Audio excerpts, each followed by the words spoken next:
My wife, F47, and I, M50, have been together for 20 years and married 18. We have 3 teenage kids. I work long hours, 5 or more days a week, and she runs her own business out of our house while running the kids around and keeping our house going. At about 8 is years in, I found out that she had been talking a lot with an ex of hers. Text messages, emails, and phone calls. I read and printed a lot of the conversations, and none of it was innocent chatter. I confronted her, and she assured me nothing had happened and that it would end immediately. Being on high alert, I continued to snoop, and eventually found out the conversations had just moved to her Messenger account. This led to more arguments, and me threatening to leave. Her behavior actually didn't end until I went and confronted the other guy myself. I explained calmly how his actions were impacting my marriage and our family. I also let him know that I could impact his family in a similar way. We both had similar type jobs, and I know how his behavior could impact his job. I let him know that if he did not stop what he was doing, I would let his supervisor know what was going on. This was the only thing that stopped their interacting. It took a long time for me to forgive and move past that situation, but I did eventually. In the last couple of years, we have been more open with one another and have expressed our sexual fantasies with one another.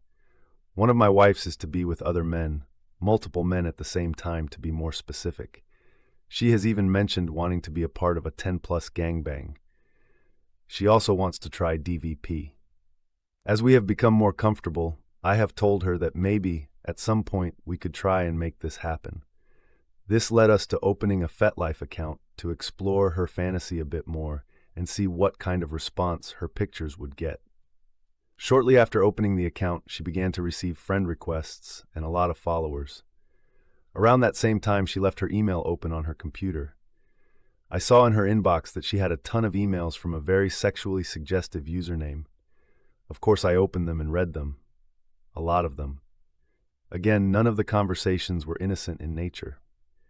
There were also thousands of emails going back 8+ years. This was another guy from her past. This time, though, he was a married guy. She was fucking before the both of them would go to work. What hurt even more was I found out in my reading that the two of them fucked the whole time we dated, were engaged, and even the first few months of our marriage. What added insult to major injury was he was one of our friends on FetLife. He sent the very first friend request we received.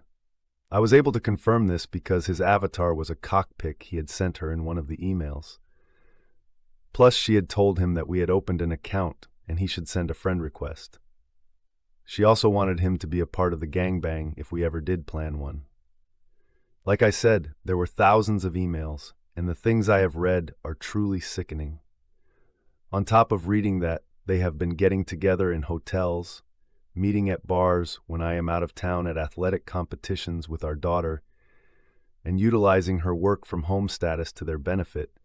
She also confided in him that she was meeting the previous ex years ago without my knowledge, something I was not aware of until now. The last knife in the back was after initially finding out about all of this, and her again promising me that it would end immediately.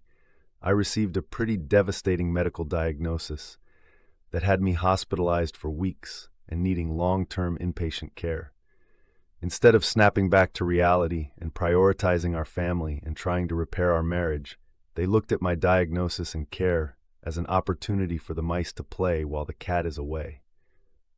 I've since confronted her several more times, and she swears it is over only to find new accounts I was unaware of where they continue their antics. I am also pretty sure they have burner phones. She is also over the top telling me how she loves me, can't lose me, and needs me in her life forever. All of which make me want to puke because she has lied so often and frequently. Plus, she never stops her behavior. The only reason she stopped the first time was because I confronted the other guy, and if I want to salvage what is left of our marriage for the kids' sake, I'm going to have to do the same this time. That and threaten to forward the info I have to his wife and adult kids.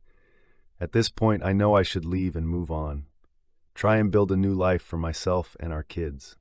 But that is the rub here, the kids. I know they would be devastated if either of us were to leave. I'm thinking I need to confront him first and see where things go from there.